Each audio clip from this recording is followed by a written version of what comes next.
السلام علیکم ورحمۃ اللہ تعالی وبرکاتہ۔ درس سنن ترمذی۔ نحمده ونصلي ونسلم على حبیبہ الکریم، اما بعد، بسم اللہ الرحمن الرحیم۔ باب ما جاء فی التیمم۔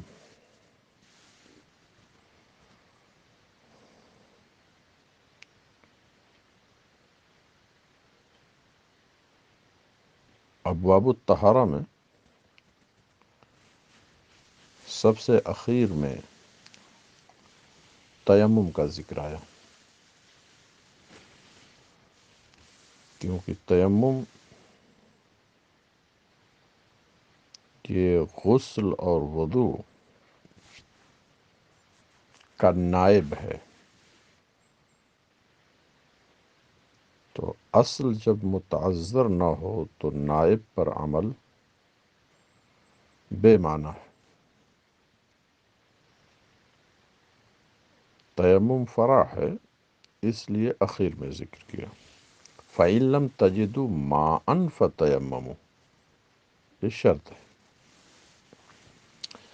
تیمم باب تفعول سے اس کا معنی قصد و ارادہ کرنا ہے، اسی لیے تیمم میں نیت شرط ہے، وضو میں نہیں ہے۔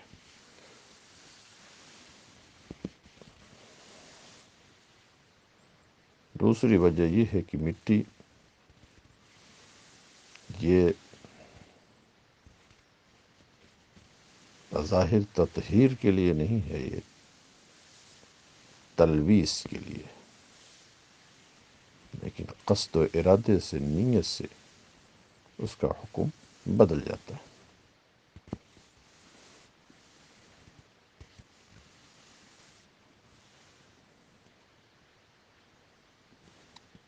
باب ما جاء فی التیمم۔ تیمم کے سلسلے میں دو بنیادی اختلاف ہیں۔ ایک تو یہ ہے کہ تیمم میں کتنی ضرب ہے، زمین پر کتنی بار ہاتھ کو مارنا ہے۔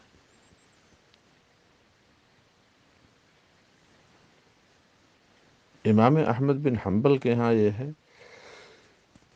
کہ ضربہ واحدہ،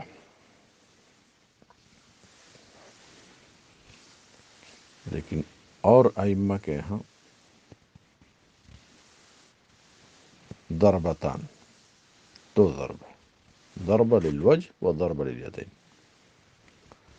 دوسرا اختلاف یہ ہے کہ تیمم ہاتھ میں کہاں تک کیا جائے۔ امام احمد بن حنبل کا موقف یہ ہے کفین، بس ہتھیلی تک، گٹے تک، لیکن ائمہ ثلاثہ کا موقف یہ ہے کہ یدین الی المرفقین کما فی الوضوء۔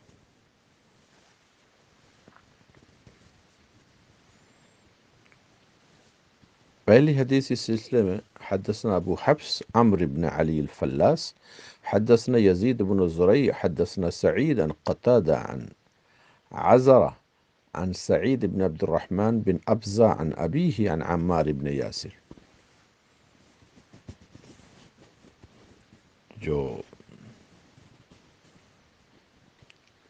عظیم ترین صحابہ میں شمار ہوتے ہیں، حضرت عمار بن یاسر،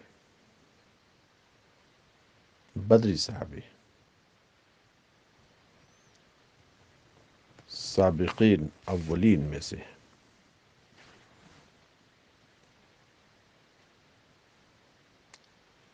ان کو ایک بار جنابت لاحق ہوئی اور پانی نہیں میسر تھا، تو تیمم جب کیا تو پورے بدن پر، زمین پر لوٹے۔ پھر مصطفیٰ کریم صلی اللہ علیہ وسلم کی بارگاہ میں جب حاضری ہوئی تو آقا کریم نے فرمایا بھی غسل کا تیمم بھی ویسے ہی ہے جیسے وضو کا تیمم ہے۔ تو نبی پاک صلی اللہ علیہ وسلم نے حکم دیا تیمم کا چہرے کے لیے اور کفین کے لیے، تھیلی۔ یہی موقف احناف۔ حنابلہ کا۔ احناف کہتے ہیں جیسا کہ محقق ابن حمام نے فرمایا کفین بمانا یدین ہے، جز بول کے کل مراد ہے۔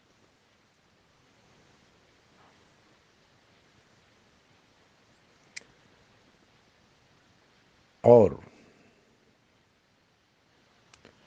لغت میں بھی کف کا معنی ید آتا ہے۔ اس باب میں صدیقہ عبداللہ ابن عباس رضی اللہ عنہ سے روایت ہے۔ ترمذی فرماتے ہیں عمار ابن یاسر کی حدیث حسن صحیح ہے، لیکن یہ ترمذی کا ایک فیصلہ ہوا مگر اضطراب ہے حضرت عمار ابن یاسر کی روایت میں۔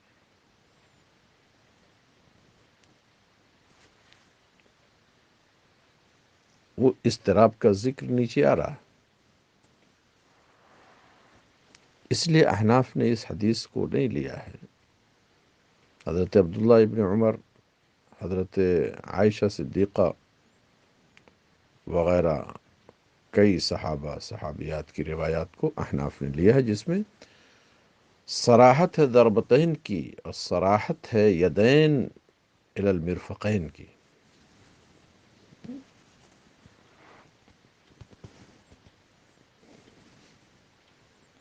وقد روی عن عمار بن غیر وجہ، حضرت عمار بن یاسر سے طرق عدیدہ سے مروی ہے، اور یہی قول بہت سے اہل علم صحابہ کا ہے، ان میں علی، عمار ابن عباس رضی اللہ عنہ، وغیر واحد من التابعین، بہت سے تابعین کا ہے، اس میں شعبی، عطا، مکحول ہیں۔ ان حضرات نے کہا ہے کہ تیمم ایک ہی ضرب ہے، اسی سے چہرے کو بھی، اسی سے دونوں ہتھیلی کو۔ یہی قول امام احمد بن حنبل، اسحاق بن راہوے کا ہے۔ بعض اہل علم جس میں عبداللہ ابن عمر ہیں، جابر ہیں، ابراہیم ہیں، نخعی ہیں، حسن بصری ہیں، فرماتے ہیں تیمم دو ضرب ہے، ضربۃ للوجہ و ضربۃ للیدین الی المرفقین۔ یہی قول سفیان ثوری کا ہے، حضرت مالک کا ہے، ابن مبارک کا ہے، شافعی کا ہے، امام اعظم ابو حنیفہ۔ مجدد اعظم فرماتے ہیں، ہاں جو تعلیق ہے ترمذی پر امام احمد رضا کی، فرماتے ہیں وہ افضلہم الامام الاعظم، اور ان ائمہ میں افضل امام اعظم ہیں، ان کا بھی موقف یہی ہے۔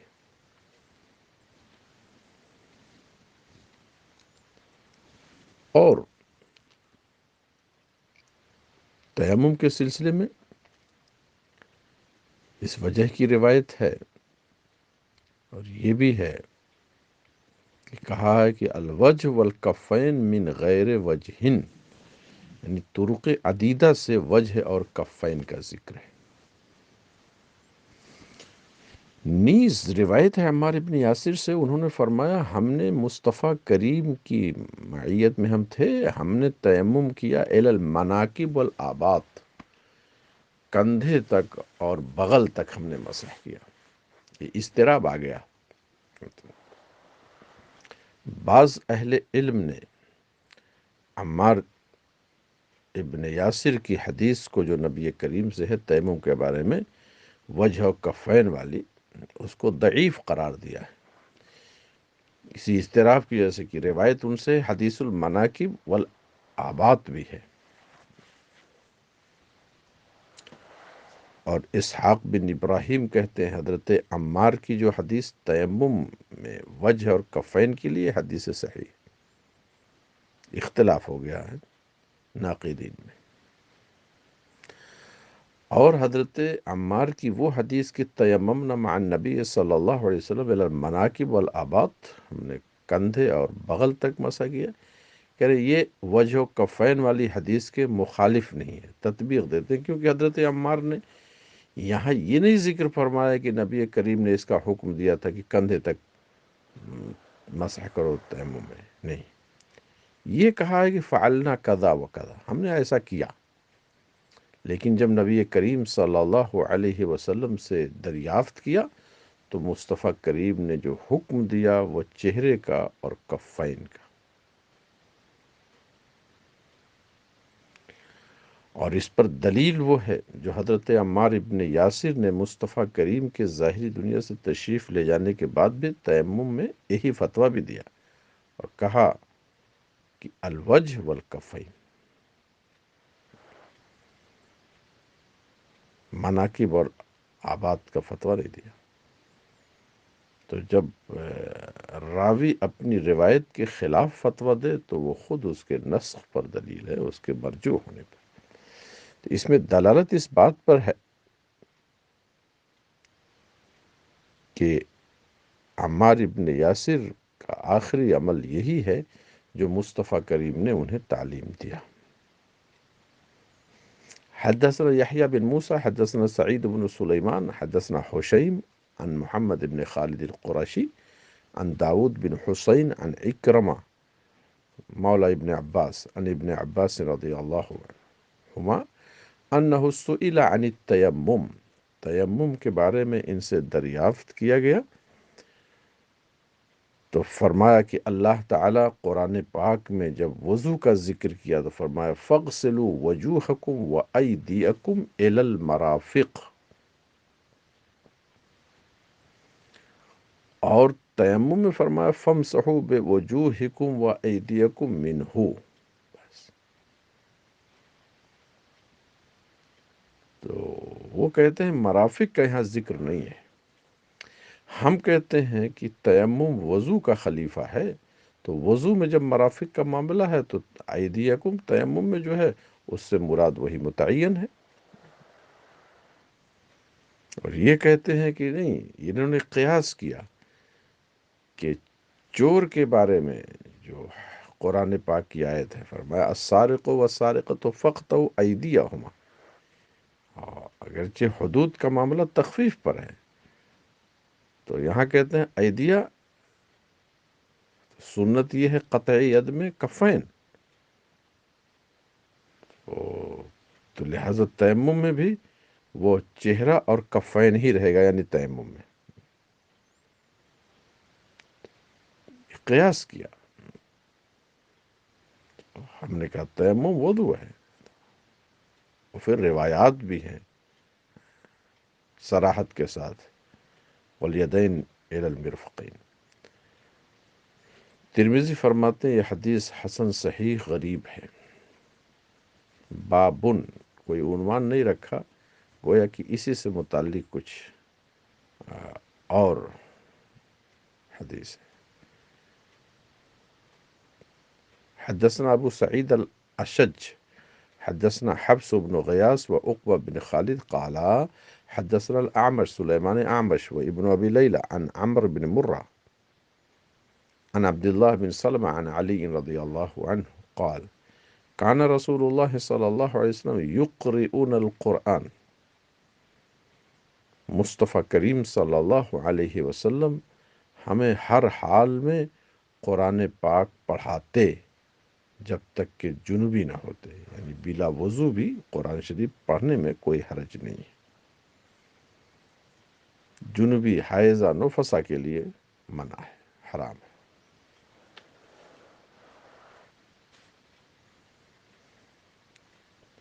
ترمذی فرماتے ہیں حضرت علی کی حدیث حسن صحیح ہے، یہی قول بہت سے اہل علم صحابہ تابعین کا ہے۔ ان سب حضرات کا کہنا ہے کہ کوئی بھی مرد ہو عورت ہو قرآن پاک کی تلاوت بغیر وضو کے کر سکتے ہیں۔ مصطفیٰ کریم کبھی رفع حاجت سے فارغ ہو کے تشریف لاتے، بغیر وضو بنائے قرآن پاک کی تلاوت فرماتے، لیکن لا یقرأ فی المصحف الا وهو طاہر، لیکن کوئی شخص قرآن شریف میں یعنی پکڑ کر کے قرآن شریف کو اسی وقت پڑھے جب باوضو ہو طاہر۔ یہی قول سفیان ثوری کا ہے، امام شافعی کا ہے، امام مالک کا بھی یہی قول ہے، اور افضلہم امام احمد، امام اعظم ابو حنیفہ کا بھی ہے، امام احمد، اسحاق، سب کا ہے۔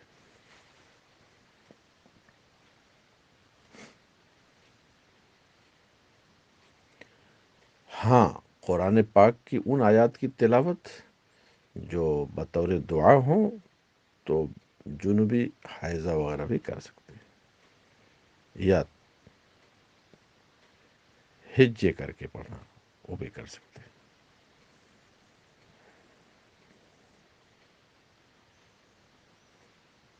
یا آیت سے کم کوئی در ہے تو وہ بھی پڑھ سکتے ہیں۔ باب ما جاء فی البول یصیب الارض، یہ باب اس سلسلے میں کہ زمین پر اگر پیشاب پڑ جائے، چاہے انسان کا پیشاب ہو یا جانور کا ہو، تو کیا حکم ہے؟ زمین ناپاک ہو جاتی ہے، پیشاب ناپاک ہے، نجس ہے، لیکن سوکھ گئی زمین تو زکوٰۃ الارض یبسها، تو اس پر پاکی کا حکم دیں گے، چاہے ہوا سے سوکھے، دھوپ سے سوکھے، آگ سے سوکھے، اس پر نماز پڑھ سکتے ہیں۔ یہ بھی کہا گیا کہ اس کو کھود کر کے اتنا مٹی پھینک دیں، پاک ہو گئی زمین، یا اس پر پانی بہا دیں کہ وہ حصہ اوپر کا پانی کا سے پیشاب کا اثر سب ختم ہو جائے۔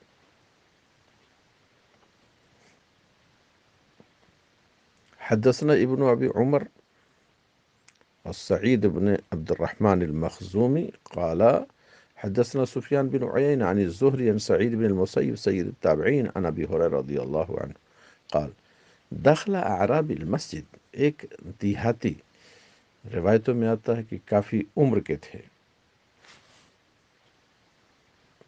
بعض روایتوں میں نام بھی آیا ہے ذوالخویسرہ یمانی، ذوالخویسرہ تمیمی نہیں ہے، وہ جس کی پشت سے خوارج نکلے، جس نے مصطفیٰ کریم کی بارگاہ میں گستاخی کی تھی کہ اے محمد عدل کرو، وہ نہیں، یہ دوسرے، یہ عاشق تھے، دیہاتی تھے۔ انہی نے پوچھا تھا کہ یا رسول اللہ قیامت کب آئے گی؟ مصطفیٰ کریم نے فرمایا کہ تیاری کیا کی ہو؟ تو عرض کیا یا رسول اللہ کوئی زیادہ نماز اور روزے کی تیاری تو نہیں ہے، بس یہ ہے کہ آپ سے مجھے محبت ہے۔ تو فرمایا تھا آقا کریم نے انت مع من احببت، یہ وہی ہے دیہاتی۔ انہی نے دعا کیا تھا کہ اے اللہ مجھ پر اور محمد پر رحم فرما اور ہمارے ساتھ کسی اور پر رحم نہ کر۔ تو مصطفیٰ کریم نے فرمایا تھا تو نے اللہ کی وہ رحمت جو وسیع ہے اس کو تو نے تنگ کر دیا، دعا میں سب کو شریک کرو۔ تو بعض ہمارے ائمہ فرماتے ہیں کہ البائل، السائل، القائل، وہ ایک ہی شخص ہے۔ البائل جو پیشاب کر دیا تھا مسجد میں، اور جو قیامت کے بارے میں سوال کیا تھا، اور جو مصطفیٰ کریم کی خصوصیت سے ان کے لیے دعا کی تھی، وہ یہی ایک شخص۔ نبی کریم صلی اللہ علیہ وسلم مسجد میں جلوہ افروز تھے، وہ داخل ہوئے تو نماز پڑھی اس دیہاتی نے، پھر جب فارغ ہوئے تو یہ دعا کیا اللہم ارحمنی و محمدا ولا ترحم معنا احدا، زور سے دعا کی۔ تو مصطفیٰ کریم صلی اللہ علیہ وسلم اس کی طرف متوجہ ہوئے، سمجھا گیا کہ جہرن دعا کرنے میں کوئی حرج نہیں۔ حضور نے فرمایا لقد تحجرت واسعا، تو نے ایک واسع اور کشادہ چیز کو تنگ کر دیا ہے، یہ دعا مخصوص نہ کرو۔ فلم یلبس ان بال فی المسجد، یہ تھوڑا ہی سا وقت گزرا تھا کہ مسجد میں پیشاب کر دیا، پیشاب لگی کنارے کر دیا، چونکہ دیہاتی تھے، وہ تہذیب نہیں تھی،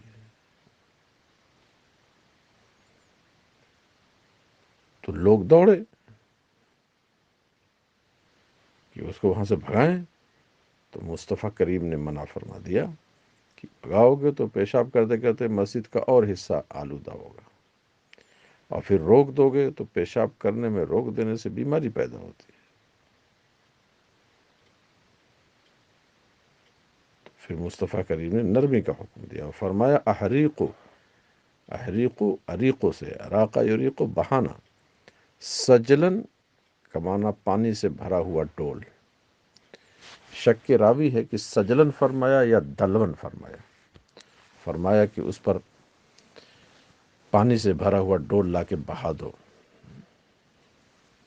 تاکہ پاک ہو جائے۔ تو حنفیہ نے جو کہا کہ سوکھ جائے گا تو چونکہ ابھی نماز کا ٹائم دن کا معاملہ تھا، نماز کا ٹائم قریب تھا، سوکھنے کا ٹائم نہیں مل پاتا، اس لیے اگر نماز میں ٹائم ہوتا، وقت ہوتا، تو شاید یہ پانی نہ بہاتے۔ مالکیہ اور شافعیہ نے پانی بہانا ضروری قرار دیا، اور مصطفیٰ کریم نے لوگوں کو سمجھایا بھی کہ انما بعثتم میسرین ولم تبعثوا معسرین، تم مبعوث ہوئے ہو، تم خیر امت ہو، تم مبعوث ہوئے ہو، بھیجے گئے ہو لوگوں پر آسانی ڈالنے کے لیے، لوگوں پر تنگی ڈالنے کے لیے نہیں۔ حضرت سعید فرماتے ہیں کہ سفیان ثوری نے کہا، مجھ سے یحییٰ بن سعید نے حدیث بیان کیا، وہ انس بن مالک سے نحو ھذا، اسی کی مثل وہ بھی روایت کرتے ہیں۔ اس باب میں عبداللہ ابن مسعود ابن عباس، واصلہ بن اسقع رضی اللہ عنہ سے بھی روایت ہے، لیکن ترمذی کہتے ہیں یہ حدیث حسن صحیح ہے، اس لیے صراحتاً ہم نے ذکر کیا، اور اس پر عمل بعض اہل علم کا ہے، یہی قول امام احمد اور اسحاق کا ہے، اور یہی قول امام اعظم کا بھی ہے۔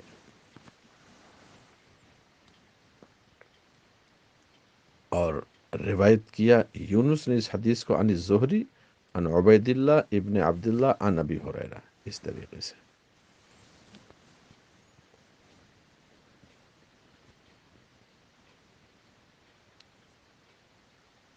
اس سے یہ بات بھی سمجھی گئی کہ مسجد کی صفائی ستھرائی کا خیال بہت لازم ہے، اور یہ بھی سمجھا گیا کہ کسی سے اگر کوئی جرم ہو جائے تو نرمی کرنا چاہیے، اور یہ بھی کہ وہ دیہاتی تھے تو سختی کرنے سے کہیں نقصان نہ ہو جاتا، تو حکمت عملی بہت بڑی چیز ہے۔ وصلی اللہ تعالی علی النبی الکریم وعلی آلہ وصحبہ اجمعین۔